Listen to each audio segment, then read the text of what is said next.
Shalom, shalom, damn it, my friends, my enemies. Welcome to the Dave's Gone By program.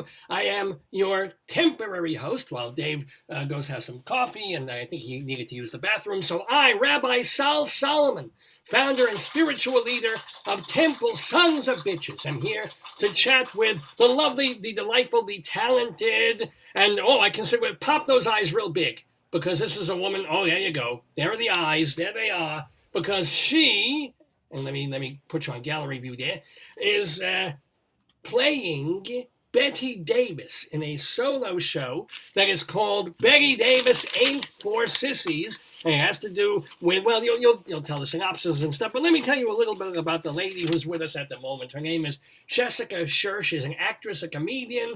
She has appeared in things like Blue Bloods on TV and the TNT series Claws. Plus, if there's a scene even in the remake of the musical Annie that she is in.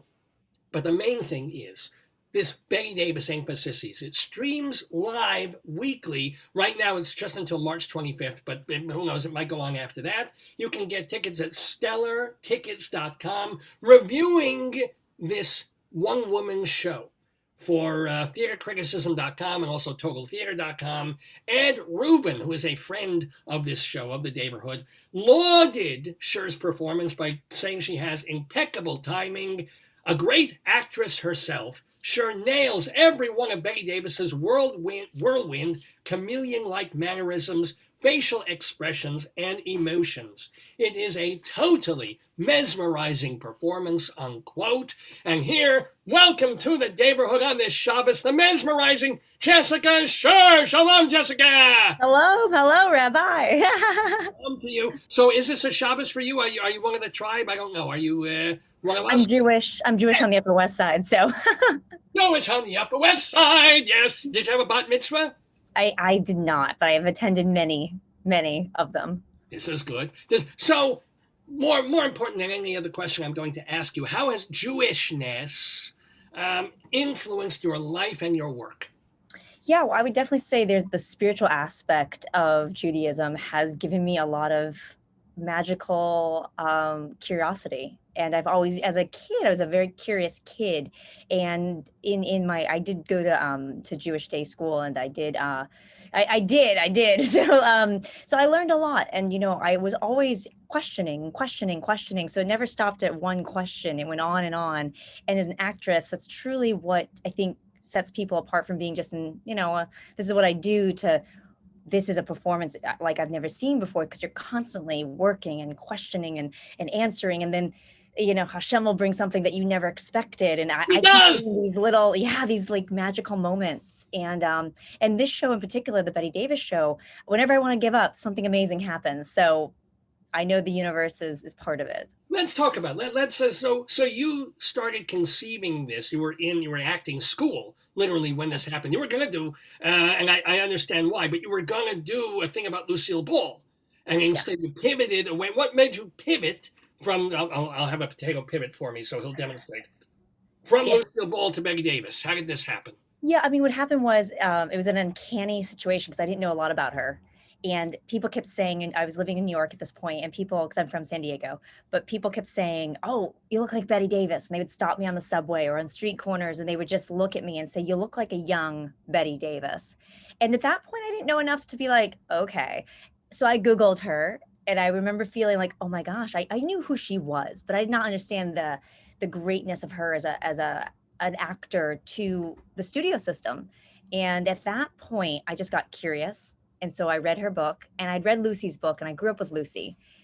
I knew too much about Lucy. I knew nothing about Bette Davis. So my curious mind wanted to learn more about this person. And because I was in a class and you had to do a famous person, it made sense for me to try somebody I didn't know, so I could learn to really build a character. I had no idea I was going to turn into a solo show. I mean, the fact I've been doing it for 10 years is just boggling. Because you mentioned that was the thing, is every time you thought you would give it up, because here's the deal, this is, and Dave has experienced this, and I've experienced, where you create something and you put it together, and it takes hours and weeks and sweat and blood and tears, and in my case, sometimes feces. You put it all together, and then you do it, and some people say, hey, that's wonderful, that's great, and then it just kind of goes away.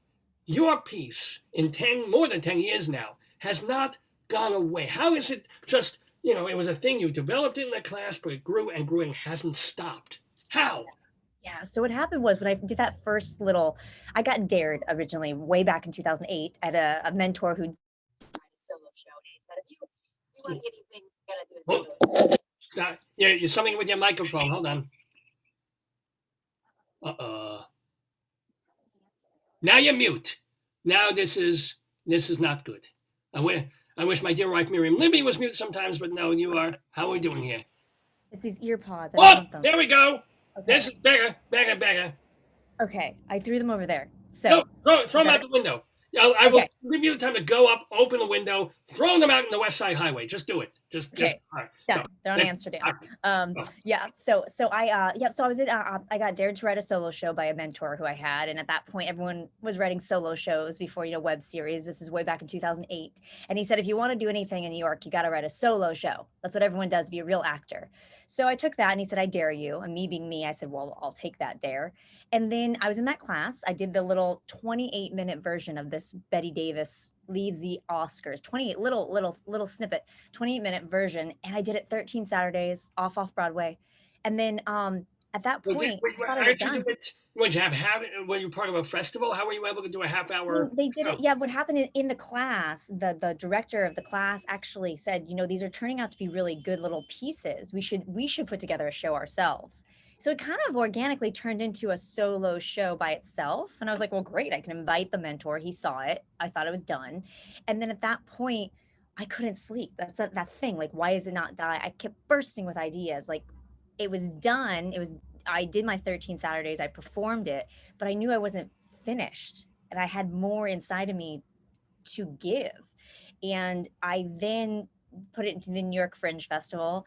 And at that point, it went from 28 minutes to 55 minutes very quickly, which is not recommended to write your show, rehearse your show, memorize your show, direct it for a 3-month period. But it gave me a structure. It gave me the Bette Davis leaves the Oscars early, and then does she go home, and the audience finds out whether she chooses to go back or not. And then from New York Fringe Festival, I learned about the Edinburgh Fringe Festival, and that's in Scotland. And for me, being Jessica, I thought, well, this is the hardest thing in the world because it's 28 days, whatever it is, like a month of just shows. And I wanted to know, could my show and Jessica sustain that kind of performance? And I was just curious, could I do 25 shows back to back? So I go to Scotland, and before I left, I had sent my script to the Bette Davis estate just to be sure I could use her name. I wasn't sure legally, can you? And I got in a call on a Sunday, and this woman said, hi, my name is Catherine Cermak. I'm Bette Davis's assistant. I lived with her for the last 10 years of her life. I read your script. It's very good. Can I help you? I was like, where do you live? And so I went to meet her in Los Angeles, and we sat down together. We talked about Bette and her life, and she gave me a gift. It was a pair of Bette's scarf, handkerchief. You wear them in the show, don't you? And gloves. Yeah. And I wear those gloves and that handkerchief every single show, because it was one of those moments where I was like, magical moment of don't give up. This is something to let you know that Bette sees what you're doing. The estate is cool. Just keep doing your work. Because there was no one producing me but myself. There was no one saying, keep going. It was just me and my own.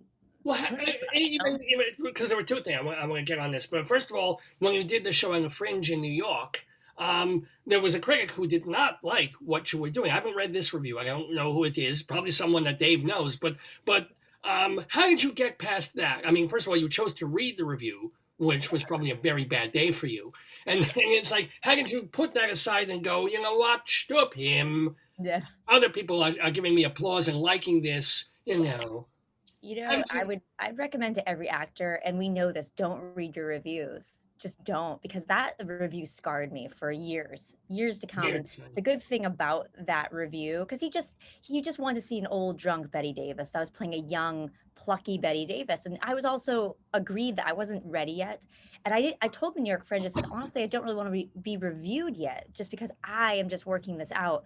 But in the Fringe Festival circuit, anything goes. But that review fueled my fire so much that I wanted to make it better. And that's what I did, is I turned the yucky into something better. But unfortunately, because artists are constantly questioning themselves, I questioned myself for about 5-6 years. Every time I get a good review, I'd be like, well, I don't know. Wait. But you still read reviews then? Because you I reading the good do. ones. Yeah. I mean, if I had a producer like producing and saying like, read this, read that, but it's me getting it, and all of a sudden you get a Google alert and you're like, well, I'm kind of curious. You can't help like, I wonder if it's usable. But it got better as I went on. I mean, I use that review for my own, like, how could I get better? How could I use this to make the show better? And I realized it just needed more time. So that's why the Fringe Festival in Edinburgh was so important, because there's 25 shows. Whereas the New York Fringe Festival is only 6 shows. Yeah, So right. you can't do anything in 6 shows. So But you can't really get into it. this is what I want to ask also about Edinburgh, because Edinburgh is I've heard a free for all. It's kind of like you're there, but so are 2,000 other people doing one person shows. And you've got, I mean, did you stand on the street in the morning saying, hello, I'm doing a show about Betty, look at my eyes. Please come and Oh see. yeah. I mean, what did you do? How did you I get mean, people to make your show literally a sold out event? yeah. I mean, that was the first time I learned about advocating for yourself. And Edinburgh as an actor was so important, because there was this man who was in charge of one of the venues I was performing at, and he said, you can only, in his Scottish rogue, he said, you can only blame yourself if you're not a success. Get out there and sell your show. Oh, well, all And he right. said, you can only blame yourself if you're not a success. And I was just like, he's kind of right. No one knows I'm here, so it's up to me and my little postcards. The smart thing was I got to Edinburgh 3 days early, because I'd heard that you could put up your own flyers in every. What I love about that, New York does not have this. Everyone says yes. So there's a lot of yes happening. I think that's why artists like it, because you feel good about yourself. You can put up a poster in you go in a coffee shop. They're, oh yes, miss, let's put up and they'll show you where you can put up your poster. And then you'll walk into a retail store and they'll say, oh yes, this is where we put our posters. You can put your posters anywhere. So I canvas it. I mean, literally, I would start at like 10 a.m. and then I get back to my little Scottish flat at like 5, and I just went everywhere. And my poster was everywhere. So people got to see it that way, and they were curious about her name, Bette Davis. And I also realized, no one knew what Jessica was, but Bette Davis they know. So they were curious to know who's Bette Davis's show, who is the show. And then what I did is I literally, like you say, I found a place at the top of, they call it the Royal Mile, very busy area. It's like it's like the 42nd Street of Edinburgh, kind of. And that's where all the performers go and hand out postcards. I would start at the top. So just before people went into the chaos, they got to see me, and I would talk to them because it wasn't loud yet. And I would say, hey, this is my hook. I'd say, this is a show that I wrote. That's me playing Bette Davis. And I'd point to the postcard, point to my face, and they would look at me, and then they make a connection. And then the eyes, and then I would give them the postcard. I would tell them about the show personally. And I got an insane amount of audience. And my first show, I told the young lady who I was like, she was helping me set up the show. I said, no one's going to come because no one knows me. I'm from New York. No one knows me. And they had about 50 or 60 seats already set up, and they filled them all. And then she came back. She said, we're holding 10 minutes because they want to put more chairs. Because there's more people outside. They want people to sit on the aisles and on the ground. Are you okay with that? And I was like, of course, Of of course. course you are. It was like that. Who 50, needs fire exits? This is theater. I mean, Yeah. this is before, yeah, this is theater. People were craving it. And like you say, the Fringe Festival is a free for all. So it's anything goes. For some reason, people they just wanted to see the Bette Davis thing. But And here's we the had question 25 also. shows. Here you are in this foreign country, this exciting place, and surrounded by other theater and theater people, and yet all day you're putting up flyers, you're pressing the flesh, you're talking. How then do you have the energy and the voice to, at 7 o'clock at night or whenever the hell they put you on, to Yeah. then do an hour-long show? Aren't you just like wiped, or do it the next day again? Because Right. one day you can do it, but 2 or 3 or 5 days in a row, how do you do it? It was tough. I mean, I had to really learn to pace myself. I got lucky. My first time I did Edinburgh, I did it 3 times in a row. They gave me a 12:45 slot PM, sorry, PM. So it was like early. And Yeah. I thought, oh no, it's so early. But what was good is I woke up, did my exercises, went as Bette Davis, did the show, and then I did my flyering. So I was expending energy after performing. It wouldn't have worked for me to do it the opposite. It would have been very difficult. So I Interesting. became Yes. loving. I was the person for the next 2 years who said, hey, do you have like a 2:30 slot? Because I wanted to have, and also you have nobody else really like against you because there's other shows, but they're not as many other shows. So As I there think are that at was a real part of it. 7:30. Like I picked a time slot that was less, there wasn't like the big show was like, I'm going to go at 12:45. They're going at 7. Right, So yeah. the Bette Davis show was a matinee, and it was Each great. time, like 20 something times. It was you had, yeah. Yeah, I mean, it was 24, 25 shows. What I did not know is you should take a day off, and no one told me. So I did 25 shows like every single day. And I remember it took me a full year to get rid of, I had like glue from my Bette Davis eyelashes that I couldn't get off. It took me like a year. It just keep like the glue would just keep coming off. And like, cause you just don't realize these little things that you do over and over. I mean, I had a really interesting eating schedule. I ate very cleanly and I exercised. I would go jogging in the morning. So I would keep myself very, fresh, but it also was like a very magical place. I mean, Scotland is like the Israel of sorts. It's very magical. And I think it has an energy, and having all those performers around you. I mean, I wish that artists in America had that. We don't have anything close to it. Compared to the New So, York Fringe Festival, it's not even, like the it Midtown doesn't get International, reviewed which out no there longer too. exists. Or, what? It's you get reviewed well out in Scotland. Like the reviewers are truly critics, and they give you good criticism and bad criticism, but in a way that's not painful. In a way that, like, look, she didn't quite get this. This is something I would have liked to have seen. And then you say to yourself, well, I could work on that and I can come back. That's what I loved And you about it. did. You chose to come back to Edinburgh 2 more Yeah. times. Yeah. With I wanted to up my game. Well, what happened was the first year I had that crazy year where it was just everyone wanted to see it. I was in a Starbucks, which is weird, in Scotland, and I heard this woman say, "Did you see the Bette Davis show? I'm going this afternoon with my family." And I was like, but they talk a lot. They love to tell their families and friends, which I think is fantastic. It's their own way of publicity. And I had a gentleman come see my show the very last week. He came twice. And he said, my friend runs the St. James Theatre in London. I'm calling him. Your show's perfect. Before you go back to America, you should go to London. And he did. He called his friend at the St. James Theatre in London, down the street from Buckingham Palace. And there I am, the day after Scott like is over. And I had my big purple suitcase and my little Jessica suitcase. Betty's in purple and I'm in pink. And we took a train to London, and I did a special engagement at the St. James Theatre. It was nuts. It was nuts. And then I came back to America, and that's when I knew I wanted to really up my game for the next 2 years and I got a bigger venue. My second and third year, I went to a 100-seat venue. Nice. And that was amazing because people had heard about the show. And then I went 3 days early and I put my poster everywhere. And this time I used a brighter color. The first year I had a blue background. The second year I had this bright green Bette Davis background. So it was me like with my arms crossed and this very bright green background. So it popped. And people make comments. They said, "Wow, you're back and your publicity has changed." I just told the designer to change the background, but yes. And then I used a venue that was bigger and in a really prestigious place. So it helped me elevate the show to another level. And at that point, we were selling 80 to 100 tickets per day, which was nutty because I'd never really been in front of that many people. Does the artist keep you got some of the take? You made money doing this. So, I did. And like all artists lose money, I made money. It was fascinating. It was fascinating to come back saying I made money off of a show that I wrote that wasn't supposed to happen. It's a show that was never supposed to happen. So to come back and have a profit, and it felt really good too, because it was the first time that people were finally reviewing, the show in a way that felt like it was growing. It still had places, it wasn't perfect. Believe me, like I didn't get like perfect reviews in Scotland, but I got reviews that helped me see how to change it. And I knew I could go back if I wanted to. And, some artists, I wish, America's a little far, but like some artists go back every year, 25 years, 30 years, they just keep going back. Most of them not are with the same show necessarily. They don't. Nope, they use different shows. They use that to curate new work.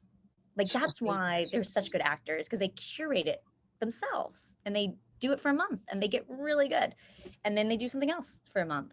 But see, after I did Scotland twice, and then because the average ticket sales in Scotland was 4 to 6 tickets, and Betty was getting like 80 to 100 sold out. So I was getting press and press and press. And I got the cover of this thing called 3 Weeks Magazine, which is like their kind of like their Time Out, but a little bit more prestigious.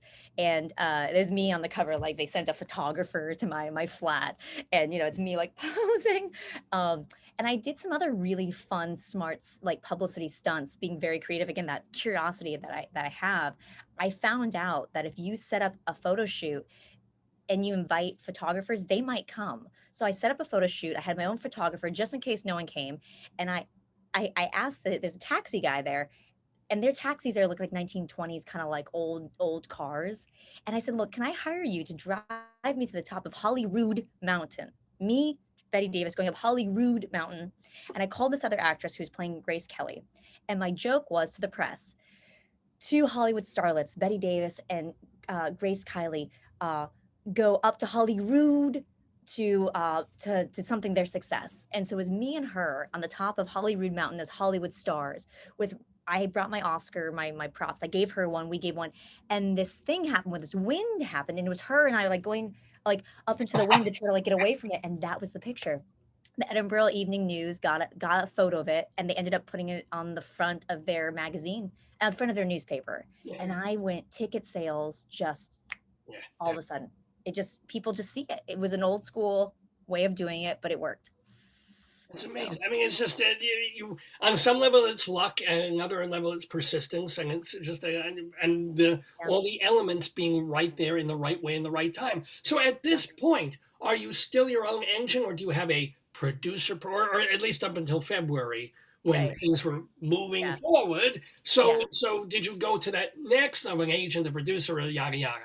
So what happened was I had two producer meetings out in Edinburgh. They didn't feel right. They wanted my show, and I realized unless you're a producer who can do something else for me, I better wait till the right one happens. So fast forward, I came back to America. I Googled how can you tour your solo show, and I found a conference that I could attend as an artist and sell my show to presenters across America. And I went, I had a Bette Davis booth, and I'm selling my show like I did in Scotland with the flyers. And I got 3 bookings of huge theaters, 500 seats, 700 seats, 800 seat theaters. And they were all over the country. So I started touring it myself. I started putting together little tours. And then I'd gone to another arts conference in Milwaukee, and I had a 15-minute showcase, and I performed. And this gentleman, he said, I love you, kid. I love your show. I have a theater in Chicago. I'd like to give you a 4-week run. I said, what do you mean a 4-week run? He said, I'm going to give you my theater for 4 weeks. Would you like to perform your show? Okay. So yes, 2017, I performed 21, 24 shows in Chicago, got amazing reviews. And then he said to me, because the show is only 60 minutes. He said, look, I like your show, but it's not done yet. I want you to expand your show and come back next year. I'm giving you another 4-week run. So that's what I did. 2018, I used all 2017 to expand the show. So it went deeper into Betty's life, further and further into the cracks of the character, which was missing from the first 60 minutes. And I'd heard that in all the reviews. People had said, like, we want more of the older Betty. You know, why is Betty end up being so miserable by the end of her life? Like, what is that? So I did that, and I went back to Chicago for that second 4-week run, and that was the first time my reviews were stellar. And they were stellar on, like, Jessica is a one-woman revolution. Bette Davis is badass. Jessica as a comic relief as Betty that you've never seen before. And it was both. It was the first time, it was not just the show review, it was me and the show. And then I came back to America. I came back to New York from Chicago. And I realized I wanted to get a new director. And I found a Drama Desk award-winning director, Karen Carpenter, who came on board 2019, the end of 2019, because our goal was... We should say this is not the dead anorexic Karen Carpenter who is this here. This is a very different... Such a sad story. I looked that up yesterday. I was like, that is tragic. The love very alive, well alive, award-winning Drama Desk. Karen, actually, I'd seen a play that she did, Love, Loss, and What I Wore, about 7 years ago, and I fell in love with her work. And I thought, wow, one day if I could ever work with someone like that. And you know what? I had emailed 5 or 6 big female directors in New York, and they all responded, and they all met with me. And Karen was the only one who said, I really like what you have. I don't want to change it, but I think I can help you. And what a gift. I mean, that was truly like, Hashem, hello, because I didn't know what to do at that point. It had a good shape, but it didn't have like the craftsmanship of a director's eye. And so she and I worked some 80 hours on the script and on the performance, because our goal was in February of 2020 to do you know where this is going, to do a backers audition. And we had 60 Broadway producers sitting in a room on 48th Street. And I performed my new version of the Bette Davis show. And we had interest and blah, blah, blah, blah, blah. And then COVID. So I had to cancel my March reading and say, well, I guess we're going to wait and see, because we really don't know. But my goal was to have this. The only thing I haven't done is had a, acclaimed run. I haven't had a run in New York. I've had a run other places, but that's the next thing. I think the show, now that it's been so crafted, and I have one more surprise to tell you, and then and then. What is there a bit part for a rabbi in there? Maybe I know, right? In a one-woman show, probably. Ms. Davis, you come. Let's talk a little bit. I'll listen. Just bring your congregation. That's what I need. But yeah, so then when this COVID happened, I had to put that on hold and say, look, the goal of Bette Davis getting her own run will happen. And actually, when COVID ends, solo shows are going to be the perfect place to put in theaters, just because we're so much smaller. So I have, the idea of me doing the shows online right now, because that was the only place I could do all that work of 80 hours of doing all that, performing it on its feet, and then having nothing. The idea of at least doing it online gave me an opportunity to share what I had crafted with everybody. And it's weird doing it online. I mean, it's just this little box, but it totally works. It's been amazing the outreach I've had, because now I can reach people from all over the world at the same time. Directorial choices and things that were done for a theater that Karen Carpenter did, do they all go south because it's just you're talking like this? No, it actually ends up being so much more fulfilled. I mean, I had to learn to dial back my acting, and since I have a film and TV background, I know how to do that. It was a little bit of a bummer, because there's certain things I loved to do, like, get up and cross to the chaise lounge, sit down, have a drink. So you have to kind of internalize that. But thank goodness, because she gave me the life of the character under. So it's so much more fulfilling, because it's so close and intimate. You really can see the character, going through like a journey. Whereas before, I didn't have that. I didn't have the body of the character underneath, because that's truly what you need to have a director to help you craft that out. So I think it's in an interesting place. And I wrote a Bette Davis feature film script, and that was written 2 years ago with a co-writer. So we have that. So I kind of feel that it will be time where the Bette Davis show will get its run. That director, producer will also get to produce the film version, which I will star in, of course. And why not? Because it really should do both. Because the story, no one's heard this story. It's a young, plucky Bette Davis. It's not old, drunk Betty. It's a young Bette Davis fighting the studio system, which is different than people know about Bette Davis. If you're casting for Louis B. Mayer, or basically, yeah, you totally could. The film version, absolutely, because the film version has those kind of characters. Obviously, the solo show, it's me playing like a bunch of characters. But yeah, I mean, the film version's fulfilled, and it should be all those characters. We should see the Jack Warners in her life. We should see, because in the theater you have to imagine, but in a film version of it, you can see those people. And they were interesting in that 1930s Hollywood was fascinating. I will just say that I've got a closet full of coat hangers. If you need somebody to be Joan Crawford, I can be. With my daughter here, my daughter. Oh, bad child, huh? Very good. I won't take the Oscar from you, but I might. It could happen. Yeah, By the way, we're talking with Jessica Sherr here on the Dave's Gone By Facebookio, Podcastio, Programmio of the Stream. I am Rabbi Sol Solomon. All of this is to remind you, first of all, that you can watch her doing Bette Davis Ain't for Sissies, the full 80-minute program as a one-person live show. This isn't one of those things where the theater companies, they tape it, they do it live once, and then you can pay and watch the tape. No, if you tune in on Thursday night, so is it 7 o'clock? 7:30. 7:30 Eastern time. 7:30 Eastern time all right. If you're in Florida and you're old Jewish like me, you're sleeping. But everybody else, you're gonna want to tune in to Bette Davis Ain't for Sissies every Thursday night from now through at least March 25th, 7:30 in the evening. You can get your tickets at stellartickets.com. Stellar with an A. Stellartickets.com. And this reason it was like $19.50 for a ticket, which I paid. That's very, very fair. Let me ask you, just for a little bit, moving away from Bette Davis. We spent a half hour just on Bette Davis. What is this thing scratch this? Because I Yeah. got eczema, I itch everywhere. What does this scratch this thing? Yeah, I have eczema too. It's funny. So that was a series that I was about 20 a few years ago. There was a HBO contest where it was a female filmmaker contest where you had to take a word, and it was I'll take whatever you got, and you had to create a short film. So I and two other women created this short film where it was the opening line was I'll take whatever you got, and it turned out to be about these three sisters who their mother had given them a lotto ticket. One of the lotto tickets is a winning ticket, so they chase each other, and it's this it's a very like Lucille Ball kind of comic relief where these sisters constantly fight and they beat each other up and they kick each other, and it's this very physical thing. So I play one of those sisters who's running and beating each other up. And it was so well received. We went through the film circuit and we'd won New York Women in Film, one of the contests there.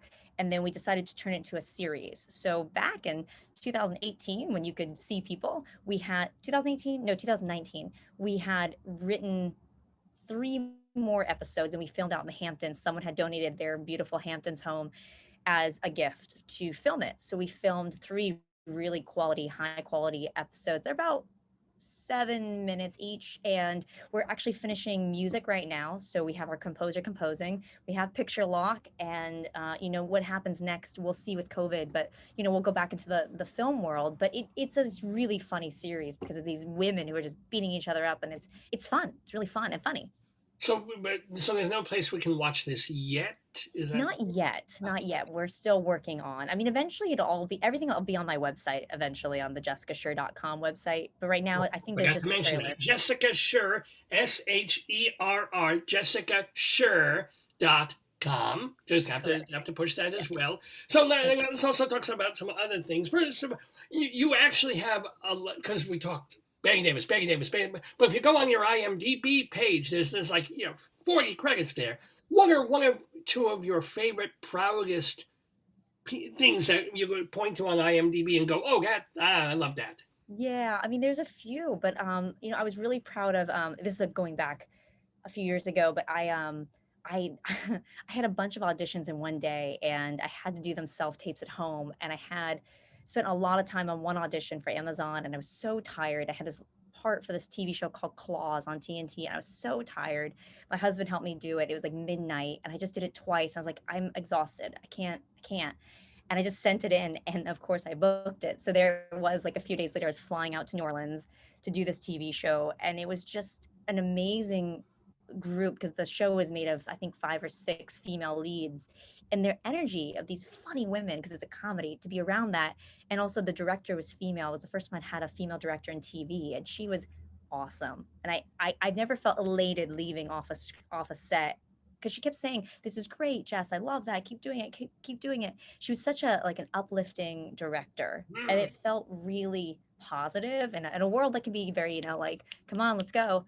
And it was they didn't force me to leave really fast. I did my part, and they said, hang out, and it was a lovely experience. So that for me was exciting. And then the same casting director sent me another audition a few months later, and I booked it from home, from my home taping system, and I flew back out to New Orleans, and I did Cloak and Dagger, and that was another. It just felt really good because I did the work got seen, the work got hired. Let me ask you a question. You mentioned a Mr. Sherr, although that of course is not his name. Is he an actor person too, or is he completely in a whole? Oh, he is. Who is he? What does he do? Yeah. Doug Schneider is my husband, and he is also an actor. We're both actors on the Upper West Side, and yeah, we're both doing the same. He does a lot of film and TV. He was just in a show on HBO called Plot Against America, and he plays a character called Saul. And he's waving at the door. He can, if he wants to come in for a moment. Oh, you want to say hi? You can say hello, so we can see Schneider. Was it Doug Schneider? Doug Schneider. There he is. Hi. Hello. How you doing? Nice. Hi. How are you? You do look sort of familiar. What's the most famous thing you've been in? Because I recognize, in a weird way, I recognize you. I had a IKEA commercial running in Italy for a couple of years. If you were ever over the pond. So how did you two meet? A reading. We were in a reading together, an actor's reading, and we met. He gave me his actor card, and There I you got go. it. It has picture on it, my picture on his, and we kept in touch. And then he came to see my first Bette Davis show, and he So brought when me you did it, flowers. when she was in Edinburgh, did you go to Scotland too, or did you just for 3 weeks stay away, or how do you work the actors' lives when you're not just doing stuff in New York? I surprised her actually. I used to work for JetBlue for 7 years in Newark, so I had a discount with other airlines. So I arranged with the person she was staying with the travel and the when I was going to land, and I pretty much popped in on her like at 8 o'clock in the morning after taking a red eye from Jersey the night before. But that's what you Yeah, have to do. So I mean, it's a lovely thing that you can, because sometimes the actor thing is very tough. Someone goes off for a film for 3 months and you can't, you know. But and so how has the pandemic been for the both of you? I mean, you're probably both in the same space a lot more than you were for the first bunch of years of your relationship. I mean, it's been good. I mean, I mean, our lives changed, but not as much as we would have, because we weren't necessarily going to like offices anyways. You know, everything just became online. So like our auditions now are at home, so we can actually take a little more time and really watch what we do. So we help each other a lot, do auditions. I mean, Doug will do his audition, I'll read for him, and then he'll read for me. So we help each other, and then we go on a lot of walks. You know, the walk has become very important. The Upper West Side Walk has become like, right by Central Park, so it's easy to get lost. yeah. You And let know, me ask, the one thing I mentioned: are you, Jessica, still a real estate person? Do you have any is New York coming back? Is what's happening? Yeah, I mean, right now, what's happening is a lot of people are smart. They're taking advantage of it. So if you're someone who likes New York and you don't want to leave, then this is the perfect time to get a good apartment. So people are kind of saying, hey, you know, I have a 1 bedroom, I can now have a 2 bedroom from the same price. And it's been busy. Like we've done a lot of good work the past 2 months. People have been really like coming back. So I think it's getting better. I mean, it was a thing where like when the landlords finally realized they had to lower their prices, Yeah, and then I then mean, things became not so terrible and people could actually afford it. So I think it's going to be a better New York when this, you know, it's tough because it's it'll all, take time. It's gonna, people don't want to be next to I each mean, other, but when they're right. I mean, ready, Broadway's not coming back probably to the fall, but at the very least, you can still feel there's energy and the streets feel energetic. And I get happy when I see people sitting outside, even though it's winter outside in the little cafes. I'm happy to see that people are supporting each other's businesses. it's, people were getting great deals when they were buying over the summer, buying in Manhattan, and places were flying off the market in the suburbs like Connecticut yeah. and Long Island, 30% above what they were on the original pre-pandemic. But now, yeah, more people are, like Jessica said, more people are moving back, but a good number did leave. And we won't forget those people. Yeah. Well, are you gonna? I mean, do you enjoy the real estate thing, or if the Bette Davis thing takes off more in a movie career, or the movie gets made, and suddenly Hollywood writes a check for $500,000, do you say, okay, I don't need to sell houses anymore or apartments anymore? Probably. I mean, the goal is to have my own production company. So I would like to be doing that, creating my own work always. So yeah, I probably would. I love doing the real estate, but it is time consuming. It takes away Yeah. from being an artist. So you have to say how much is it worth, you know, taking away from being an artist. And Doug, do you have a day job too? Is it? Yeah, I do. I do real estate as Oh, well, and so I'm auditioning. in the market for a shul. It has to be really, really small because I can't afford anything more than that. But it must accommodate at least 4 people. I'm wondering if you could just, people. or maybe on Yom Kippur 5, at most. So not a lot, not a lot. It can be a sub basement. It can be basically if you have any manholes where you can just walk in once a week, and just let me know. Just keep me posted. We are talking with the delightful Jessica Sherr and her husband Doug Doug Schneider. Schneider. So Yeah. so I'm going to invite you, Jessica, and or Doug, or both, if you want to play the today yesterday trivia game, because we play this every week. It is 10 trivia questions that Dave, the host of the program, puts to the panelists. And the panelists are generally two theater critics. I know, but you've grown to like them. And are you up for it? Either of you, both of you, one of you, 10 of you? Sure, let's do it. Sure. Yeah, let's Yes, do yes. it. So Sure. get comfortable. what I am going to do is I have to leave now because Dave takes over the rest of the program, Dave Lefkowitz. But I want to remind everybody one more time, and Dave will say it later on too. Jessica Sherr's website is jessicasherr.com, SHERR. And this is where you can, of course, find out about Bette Davis Inc. for Sissies, which you can watch on Thursday nights. And you buy tickets at stellartickets.com. Stellar, STELLAR. Tickets. I'm actually going to be doing I'm gonna have a little new thing to announce. I'll be doing the show will soon to be on Broadway on Demand. I'm doing a video capture this week, so I'll be filming it, and Broadway on Demand will be you'll be able to watch it from anywhere in the world. BroadwayOnDemand.com. So that'll be March 26th. Ooh, everybody demand this! Demand this from Jessica Sherr. But even before then, go watch her on the thing, the Stellar. What is the actual? Well, Jessica Sherr. If you go to BetteDavisAin'tForSissies.com, all the information is there. So Bette Davis, Betty with an E, Davis, Ain't for Sissies. Make sure you leave out that apostrophe, people. Yeah, if you put the apostrophe in, you can have a lot of problems. So it's BetteDavisAin'tForSissies.com, sans apostrophe. Let us hear kind of a promo bit that Jessica Sherr put together for Bette Davis Ain't for Sissies. I unfortunately, alas, have to leave you. I'll be back with a rabbinical reflection later in the program. But for now, thank you so much. Jessica, stay where you are. Doug, stay where you are. Let's hear some Bette Davis. There was a time I was going to pack my bags. I was going to get out of here. It's called Bette Davis Ain't for Sissies, and it's about young Bette Davis in 1939. And it's a time in her life when she wasn't winning. Winner. And actress. Vivian Lee, got the goddamn wit!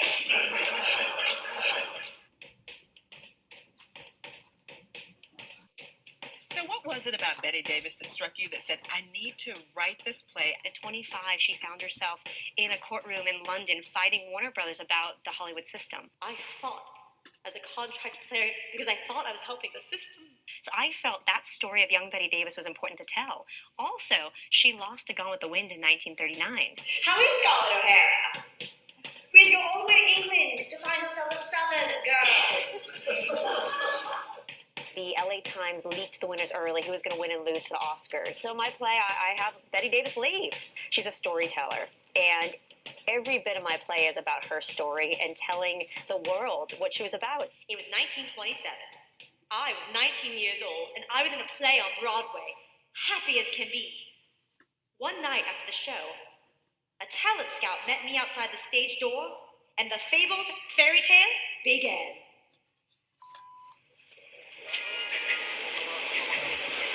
Hey, kid! Hey, kid! David Werner here, a talent scout from Universal Pictures. I won't hear you laugh or giggle again. Oh, Mother. Dear Mother Ruthie. All for one, one for all. She was a fighter, and she was there to fight for good pictures, good scripts, and she wasn't going to take no for an answer. The right to choose our work, to be treated fairly, that's what I was fighting for.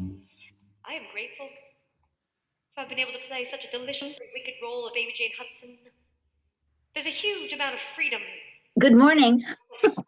Good morning. Good morning. We were hearing a bit. What's wrong? I'm sorry. No, we were. Wait, I can't hear you. Oh dear. I turned it. Leslie, I'm unmuted. There's something wrong. all right. Well, we hear you. You are okay. Nope. Jessica, do you have a sign language? Can you? No. It's not working. Wait. I have to put my light on. I'm sorry. And How you long were have here you been early. standing there waiting? Yeah. This is fun because Leslie is Wait. perpetually late for This these is not things. working. Hold on. Oh dear God. Yeah, this is the show. I'm Dave Lefkowitz, by the way. You're watching Dave's Gone By with me, Dave, and yeah, maybe Okay. Leslie. I think I'm here now. Can I you? don't know why you can't hear me. I can hear you. I can hear you perfectly well, Leslie. It's not working. So log off and rejoin. Go away and come back. Now you're mute. This is yes. Leslie Blake is not for sissies. All right, hold on. Can we chat her? Leslie, maybe.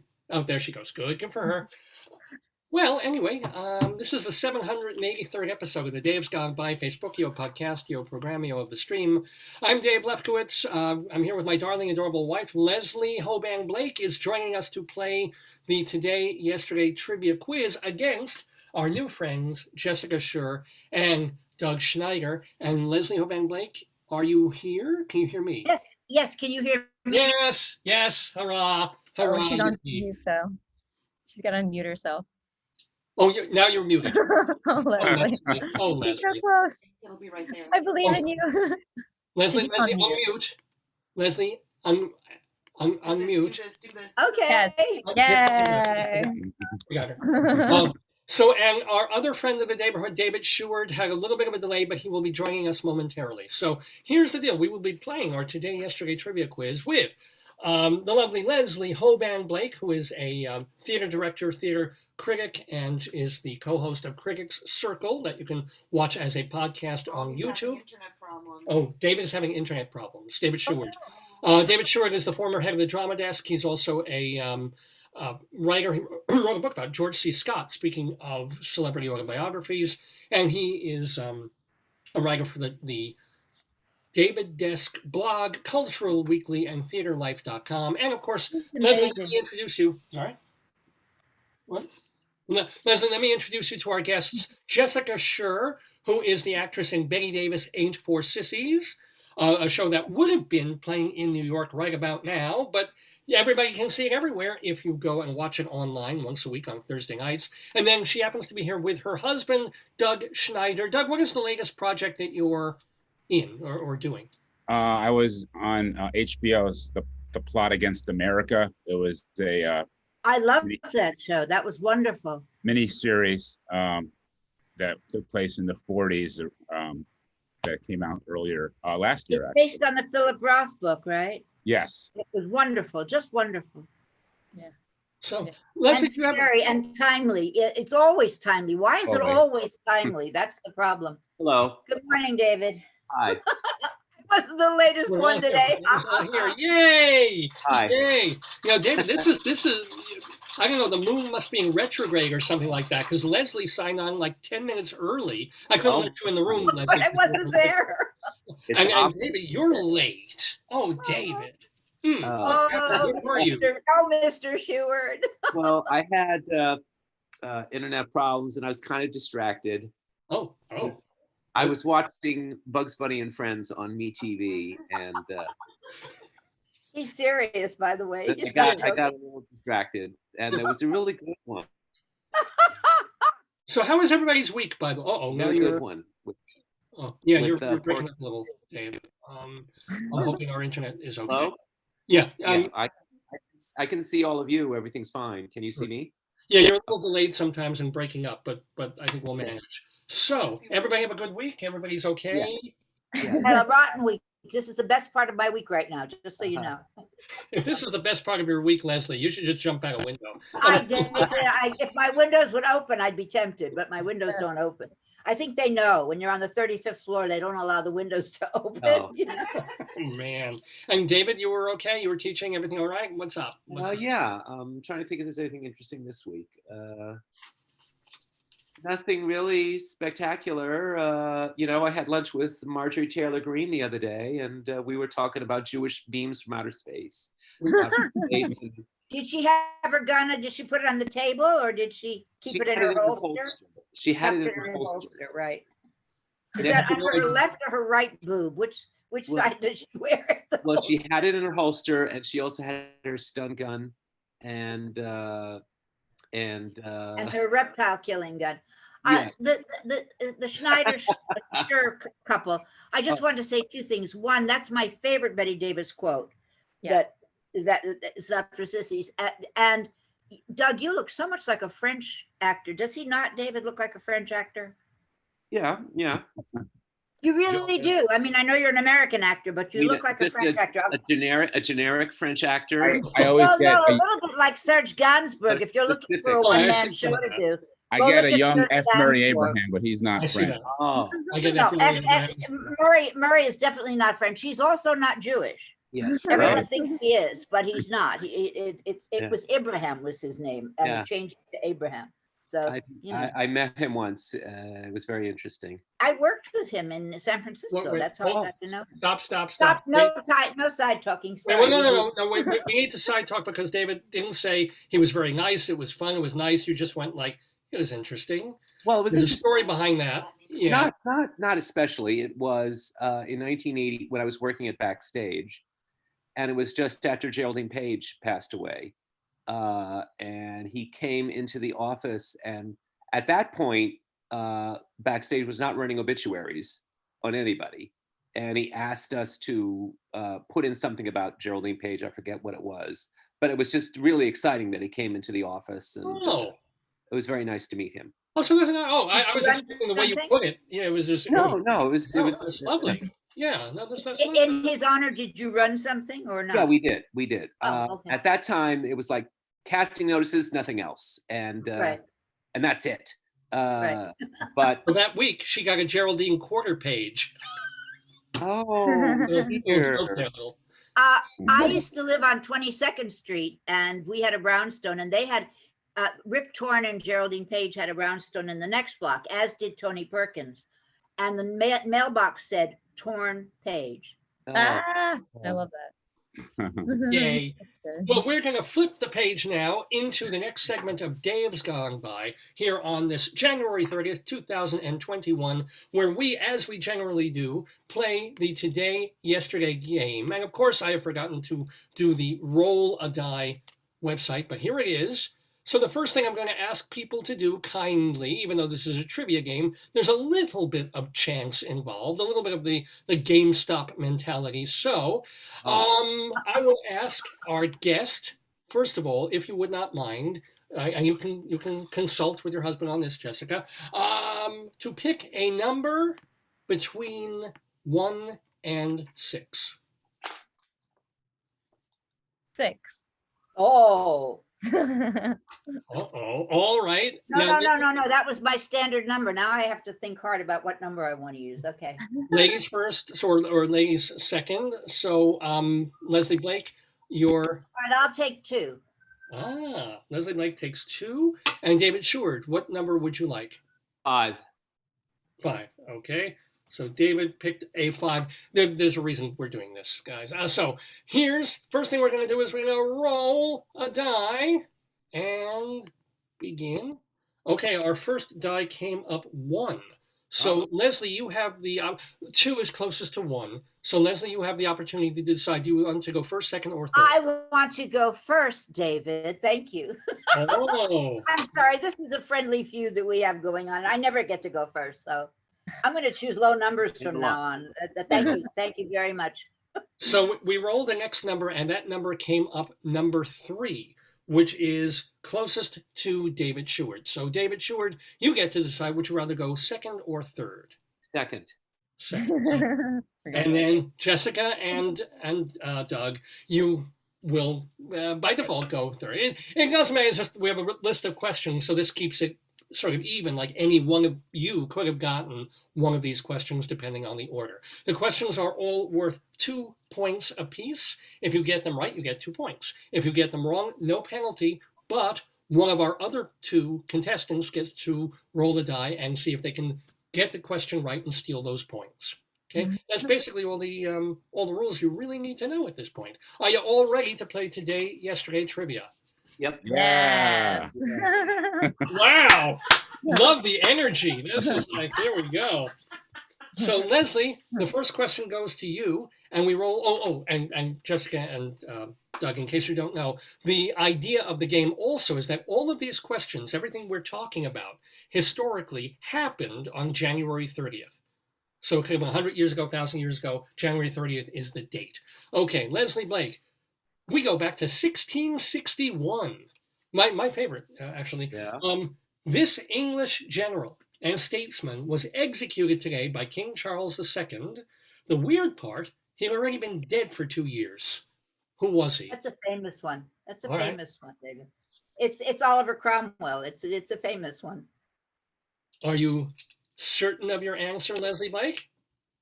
Okay, we have to do the musical sting here with my broken xylophone. And that is the correct answer. Yes, it was indeed.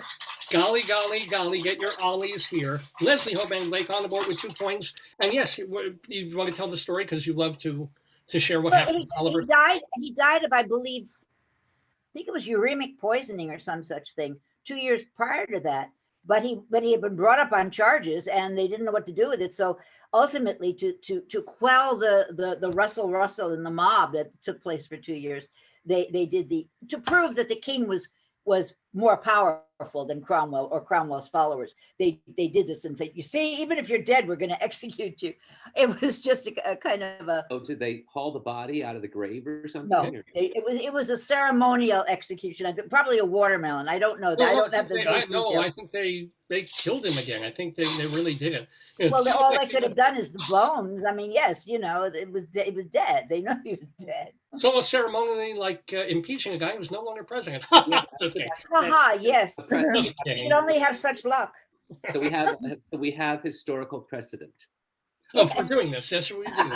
Well, not in this country, in the mother country we did. Anyway, we have a 2-point lead for Leslie Hoban Blake, and then David Sheward gets question number 2 in our Today, Yesterday quiz, where we go to 1815. Okay.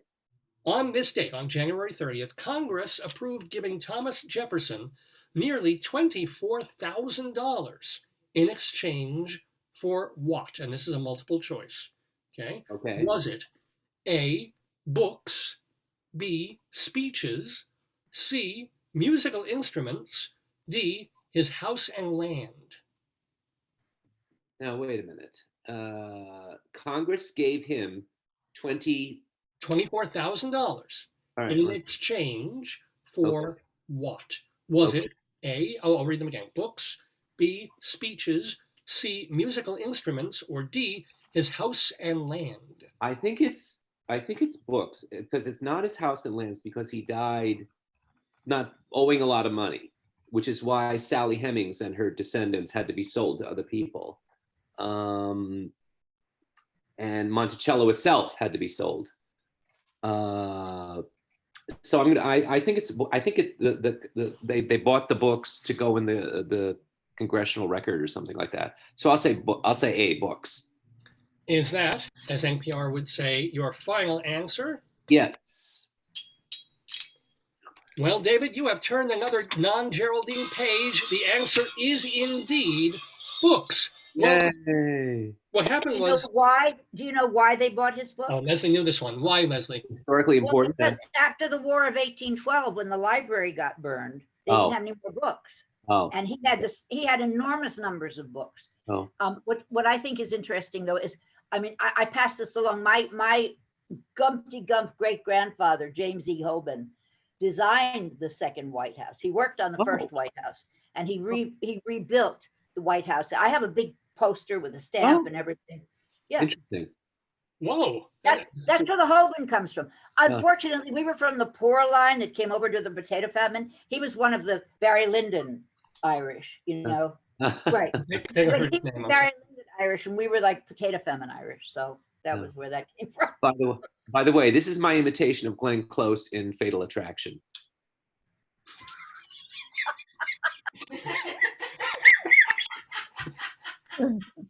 And the award goes to David Sheward.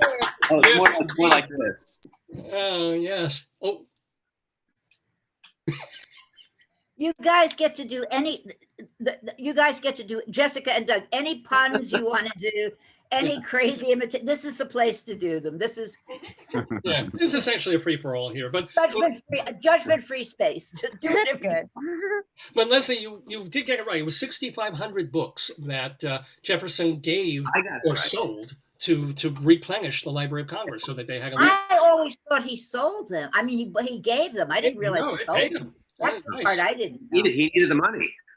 Yeah. Well, yeah, I just thought he was being magnanimous. No, he needed the money. Well, yes, I know the part about Sally Hemings. I know, but question number 3, and this one goes to Jessica and Doug. So let's see if you can get 2 points to match Leslie and Dave.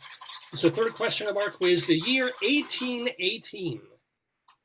When I have fears that I may cease to be is the first line of a sonnet completed today by this death-obsessed poet who also wrote To Autumn and to Solitude? Name him. What was the first? I'll read the question again. It's not a multiple choice. So it's the year 1818, and this was completed today. When I have fears that I may cease to be is the first line of a sonnet completed today by this death-obsessed poet who also wrote To Autumn and to Solitude. Can you name him? Well, always Keats. Hmm? Keats. Keats? Yeah. I'm familiar. I'm saying John John Keats. Keats. I'm saying John Keats. Yeah. That's okay. We'll say Keats. Keats. We're gonna say Keats. John Keats. Is that your final answer? I think so. Yes. Well, we were talking about financial matters before. I do wonder what's a Grecian urn. You are correct. It was in fact John Keats. Oh, how much does a hen weigh? Anyway, Half an hour. Question right the first time. I think you may. My wife Joyce is saying that you guys might very well be the first guests we've ever had who got a question right on your first go. So, and there are many guests we have on the program who don't get any. So, congratulations. Worthy And, opponents. you are Worthy already. opponents indeed. English major here. English major. I love the way you just said, "Oh, Keats." Like there's no other. Best poet. Yeah, it was a good. That was a good way to ask that question. So, we're ready for our next round of Today, Yesterday, where Leslie again gets the question. Nobody's stolen yet. Everybody's gotten the question right so far. It's a three-way tie. Leslie, on January 30th, 1873, published today, is Around the World in 80 Days. Which of these is not one of the last three novels of Jules Verne? Is it Master of the World, Invasion of the Sea, The Shape of Things to Come, or A Drama in Livonia? I love the questions David comes up with sometimes. I really do. I hate it when I don't know the answer. And I don't know this one. So one more time with the list, please. So which of these is not one of the last novels, one of the last three novels of Jules Verne? Is it A, Master of the World, B, Invasion of the Sea, C, The Shape of Things to Come, D, A Drama in Livonia?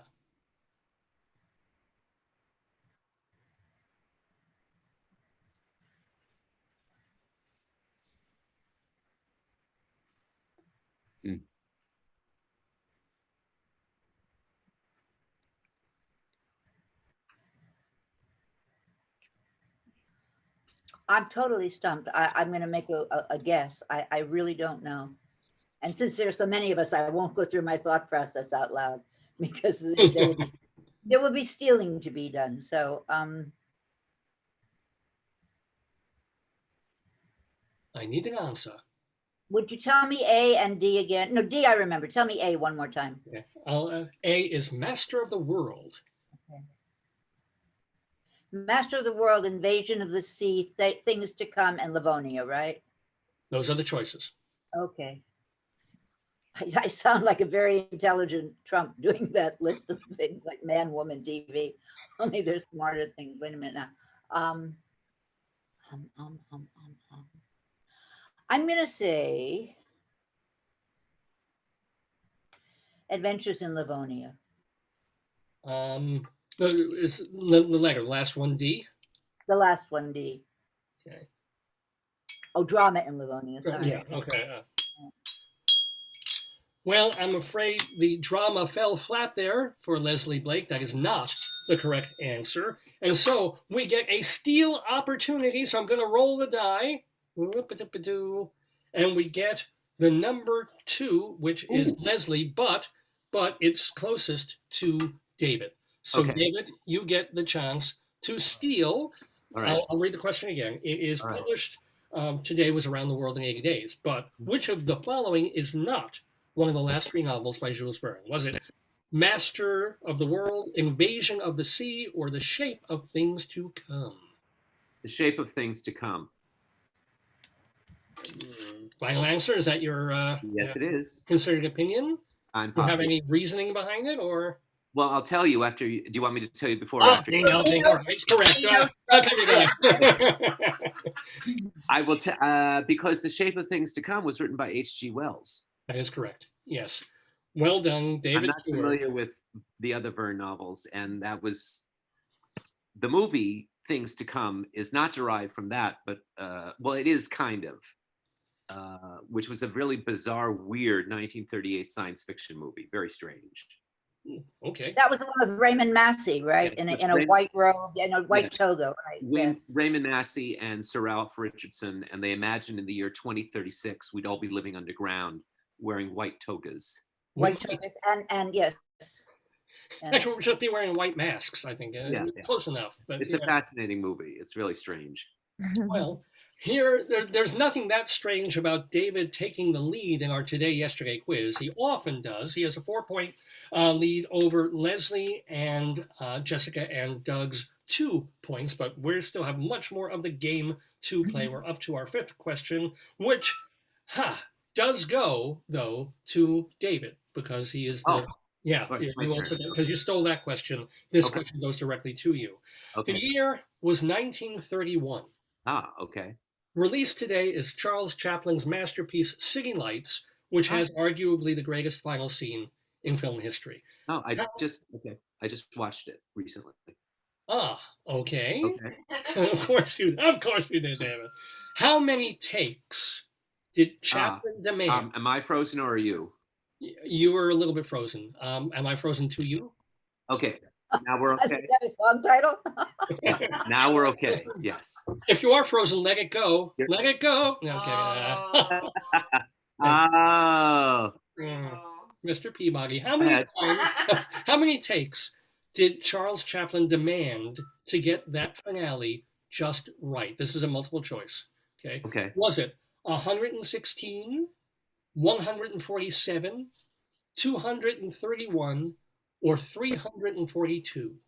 Wow.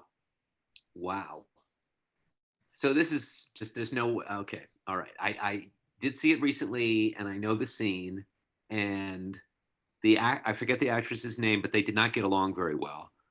He fired her, as a matter of fact, and he couldn't find anybody else to do it. So we had to hire her back. So it's either in the hundreds, the 200s, or the 300s. What's the 200 number? I'll read the choices again. For how many takes did Chaplin demand to get that final magnificent scene right? Was it 116, 147, 231, 342? I'll say 231. Is that, though, your answer? Sure. Well, I'm afraid you didn't take this one, David Sheward. That is not correct. So we have a steal chance, ladies and gentlemen. And the die came up 1, which means, hold on, who's closest to that? I am. Leslie, you came up with number 2 on your die. So I have no idea. So again, I love these questions, even when I don't know how to get the answer. So he said the 200 number, right? So it's either one of the 100s or the 300. Okay. Her name was Cheryl something, wasn't it? The star, David? I don't. I'll give the information after the question. But there used to be a silent movie theater on 14th Street. My father. And am I freezing again? A little bit. No, I don't know. Anyway, so I remember seeing it on the big screen. 100, the middle one, not the first 100, but the second 100. So you're saying he did 147 takes of that scene? That's not the first 100. That's the second 100, right? The choice 116, 147. It'll turn out to be 300, but what am I going to do?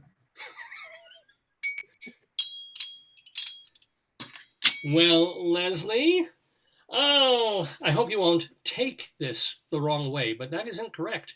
You did not get that question. So, yes, Jessica and Doug, you get a chance to steal this question. I can read it again if you need.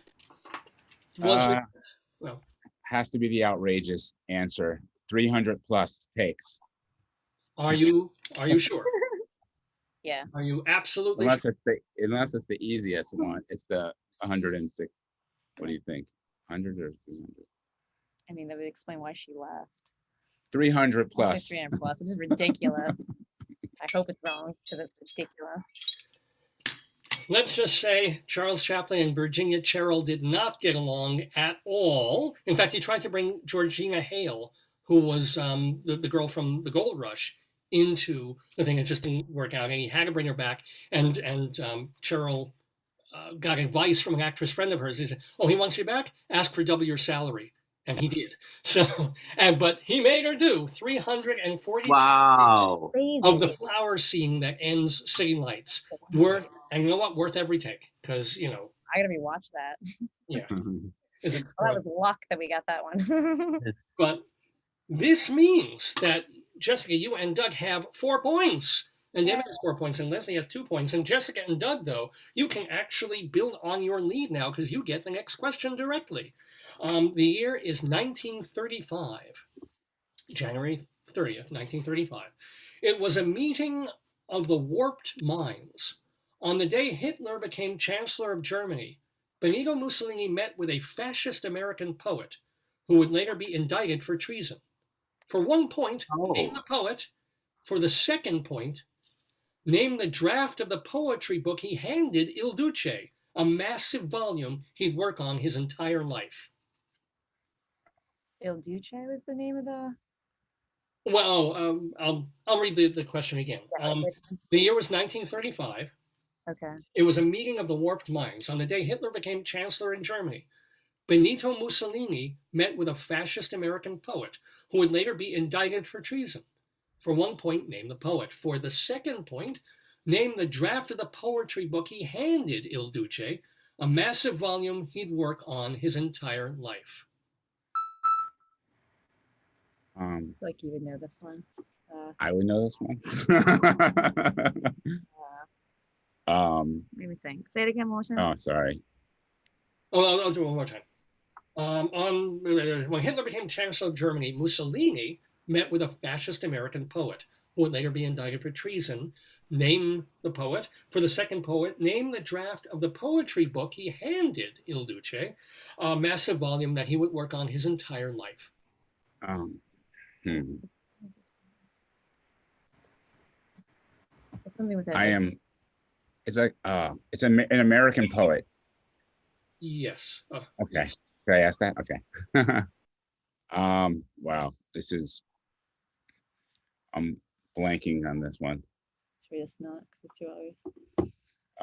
You want to give us any hints? That I cannot do. No, yeah. Anyone No else know the answer? You are allowed to guess, of course. Okay. I can't hint anything. It is not. That was a 20th century poet. Yeah. 1930. Well, that was the poem he wrote. I'm coming up blank, unfortunately. No, there's something with a T. I know there's a poet with a T name, but I can't think of the name of the guy. T something. T something. I can't think of the name. Do you want to go with T something? Oh, you all right? Okay, I know. I'm thinking of someone with a T, but I can't think of the name of the guys. I am gonna have to. Yeah, we were. Yeah, that answer did not suit you guys to a T, I'm afraid. So we get to roll the die and see who gets to steal. I'm just amazed how quickly you come up with these, these witticisms. It's just amazing. They're barely witty, but thank you, David. Thank you so much for that. The die rolled a 2. So okay. Leslie Hoban Blake, you with the number 2 choice earlier in the show, you get to steal if you can. I would say Ezra Pound, and the book would be The Cantos. Oh. Yeah. Is that your final NPR? That's my only answer, yeah. Let me put it this way. One of my favorite jokes that I wrote, and David, get ready for your Mr. Peabody thing right here, is, did you hear about the fat farm for poets? Yes, it's for people who want to shed those Ezra pounds. Oh, Mr. Peabody. Thank you very much. But yes, it was Ezra Pound, and this 800-page volume work, I just worked on it for years, was the Cantos. So What drives me crazy is that he was a brilliant poet. I love the work. I can't stand the idea of the man, but the poems are just the brain. And he was a fascist, and he was He's the only American fascist poet I can think of. Well, I think you were thinking of T.S. Eliot, possibly. I don't know when you said. well, maybe that's what they were. Maybe T.S. Eliot, who Just I probably thinking. do not believe was a fascist. I think of T something. So, guess what? This may have been the first time ever in Oh, history. we have a tie. We have a three-way tie. Oh.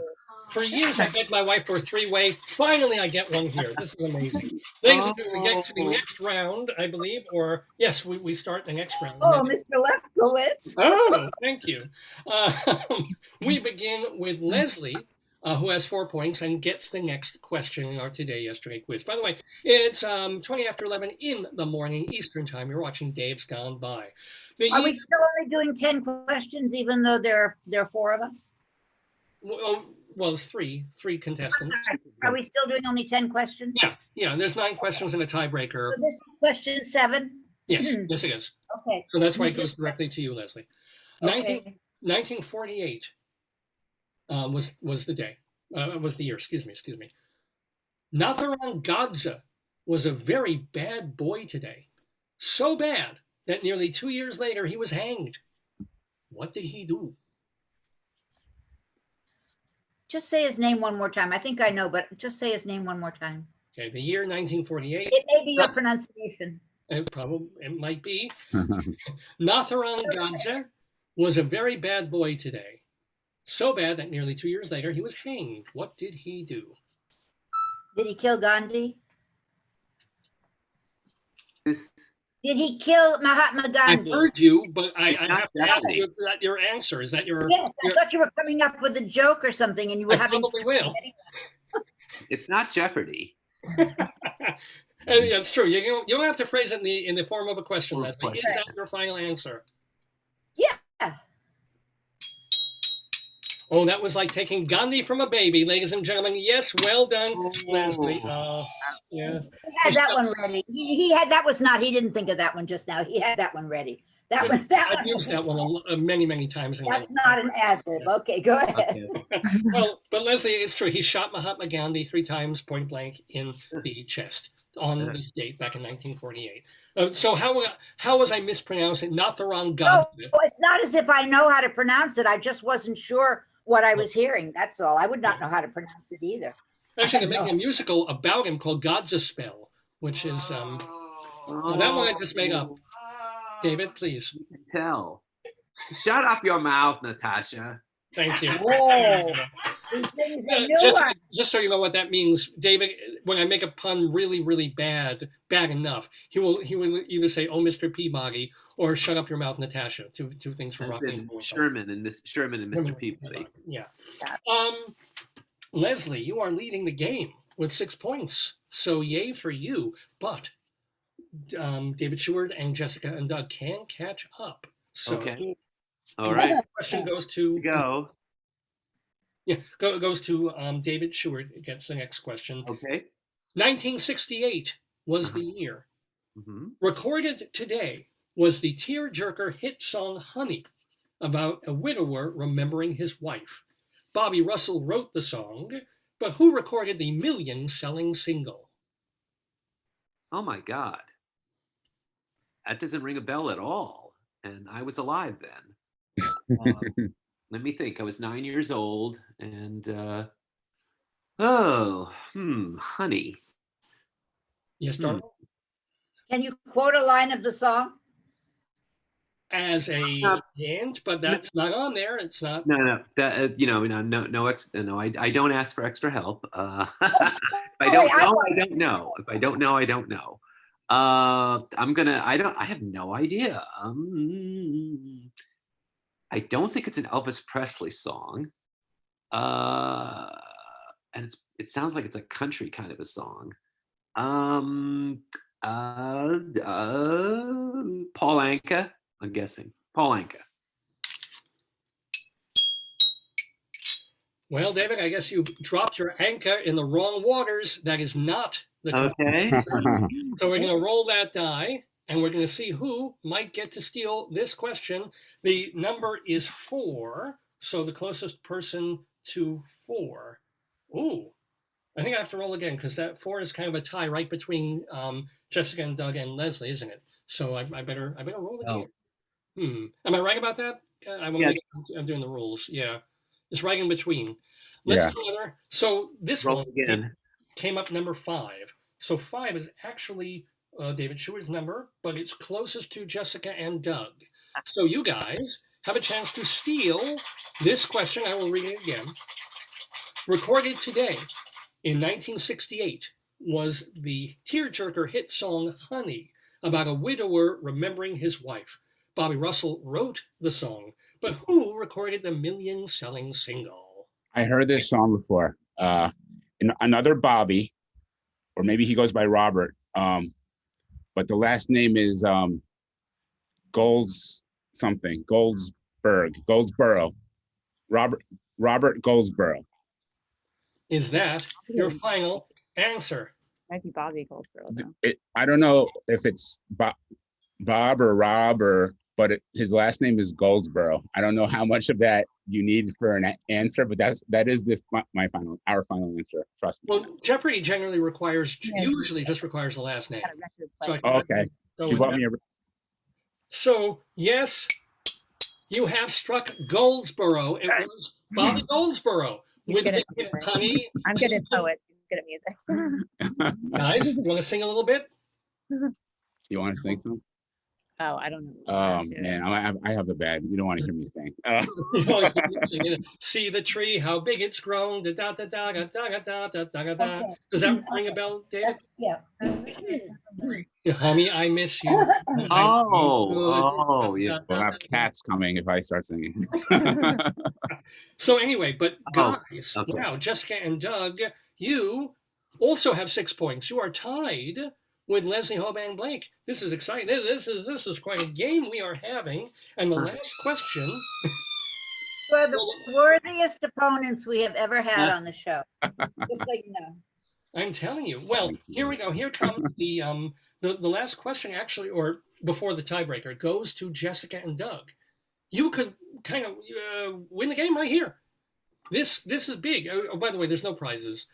There's just bragging. There's nothing. There's essentially, it's like off-Broadway theater. You really get nothing out of it except doing it. So here we have the last question for Jessica and Doug in the Today Yesterday quiz. The year 1971. Closing today, after only 2 weeks at the Mark Hellinger Theater, is the only show that novelist Leon Uris ever worked on. It's a musical based on his best-known novel. For 1 point, name the novel. For the other, the musical. 1971.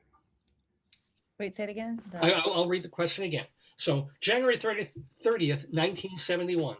Closing today, after only 2 weeks at the Mark Hellinger Theater, is the only show that novelist Leon Uris ever worked on. It's a musical based on his best-known novel. For 1 point, name the novel, and for the other, the musical. I don't know this one. Darn. Yeah, blanking on this. Leon Uris? I'm sure once you say it, I'll be like, oh, right. Musical, 1971. 71, Uris. But who's Uris? I don't know. When I know, and I don't.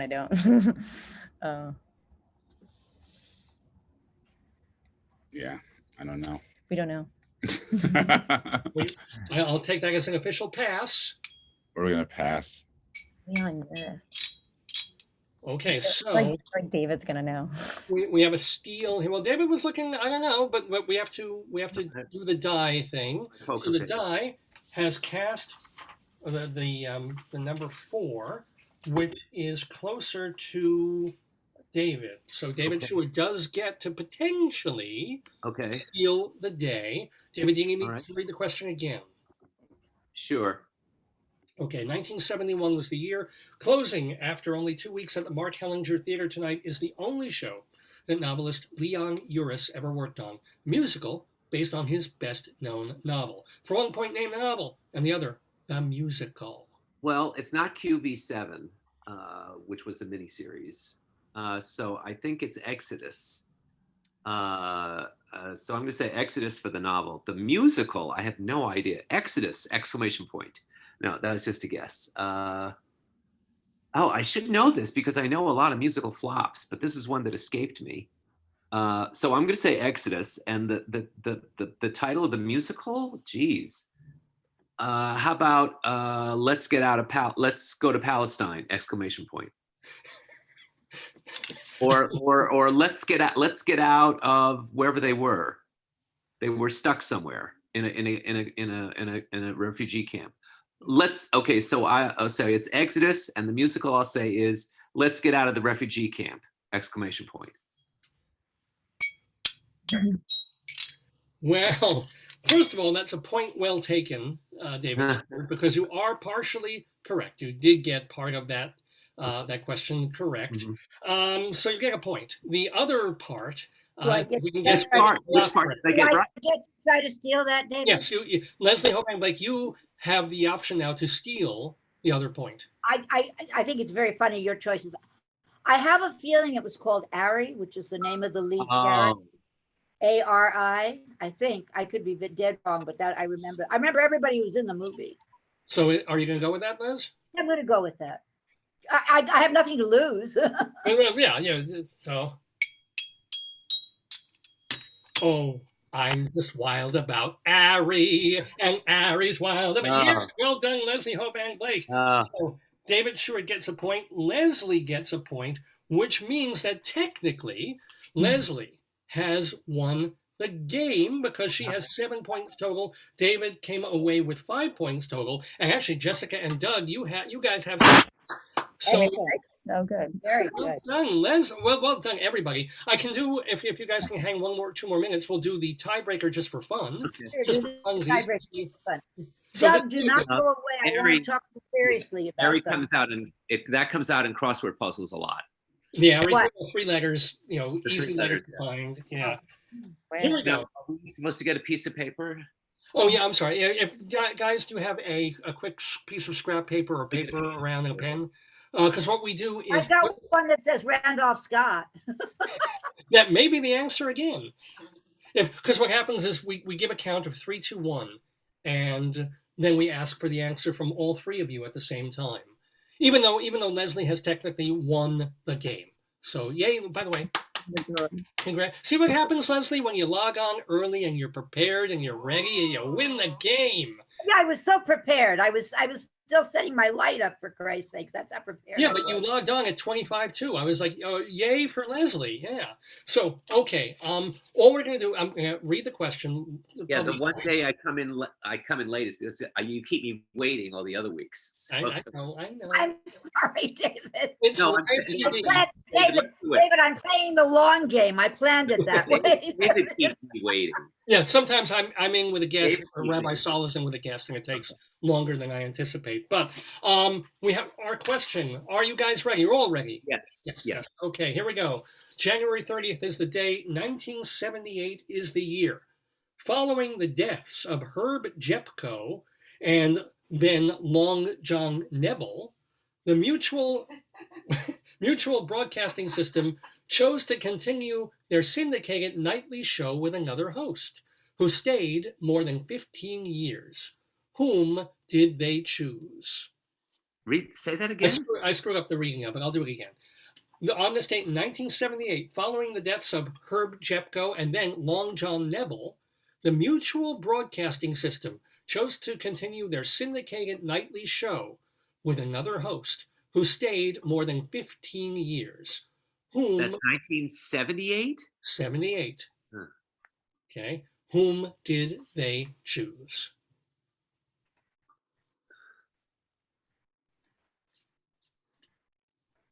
Okay. Right. So if you guys can write down your answers, and then when you're ready, I'll do a 3, 2, 1 count, and everybody holds up their page when I give a 3, 2, 1 with the answer. I see Jessica writing. Leslie, you wrote? Okay. Is everybody ready? And hold on, wait for the count. Oh, we got the thing going. 3, 2, 1. Let's see those answers. Okay, I see 1, 2. Okay, I see Johnny Carson from Jessica and Larry King from David Sheward, and I can't. What is yours? Zachary? Oh, Zachary! Oh my gosh, Leslie, what a great idea! Oh no, this was in honor, of course, of the passing of Larry King. Just last week, it was radio, it was mutual broadcasting, and he was on for 15 years. He kept doing the radio show even after he had the TV show for a while. So it was indeed the late Larry King, who died on my birthday last Saturday. So. Well done, everybody. Now, that one was just for funsies. First of all, let me thank everybody so much. First of all, thank you so much to David Sheward.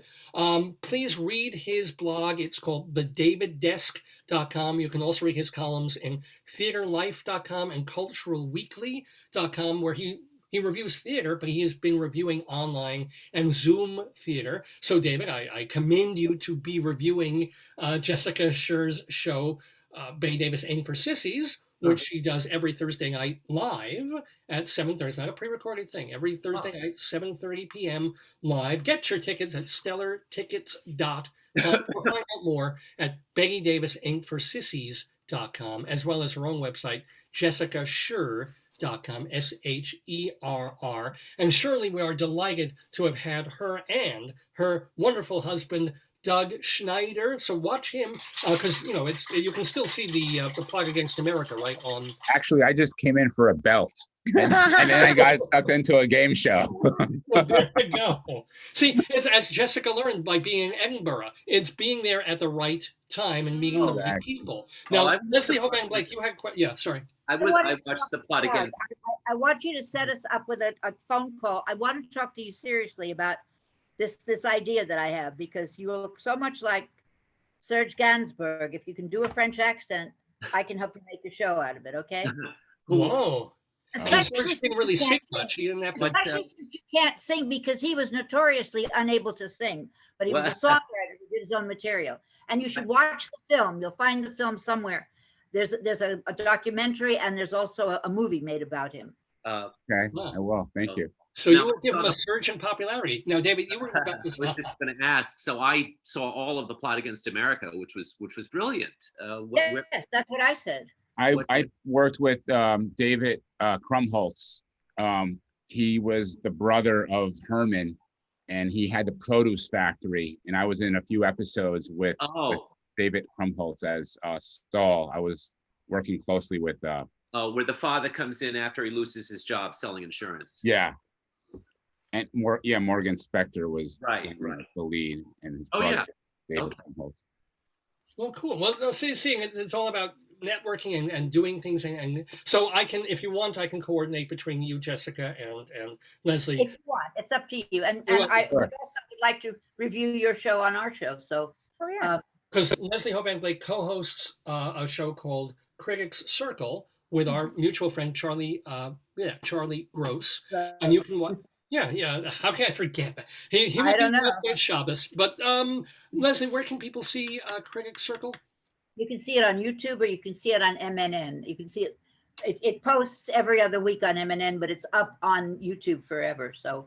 Right. And I also, by the way, I never remember to do this, but I also want to give a big thanks to Rabbi Sol Solomon for conducting that interview with Jessica Sherr. Find out more about him at his website, shalomdammit.com, DAMMIT. That's where you can, speaking of theater, if you want to watch Rabbi Sol Solomon's solo show that he did off Broadway a few years ago, you can find it there. And he ain't Bette Davis, I'll tell you that. So we went to see it live. You endured it. You sat through it. You did, and you converted.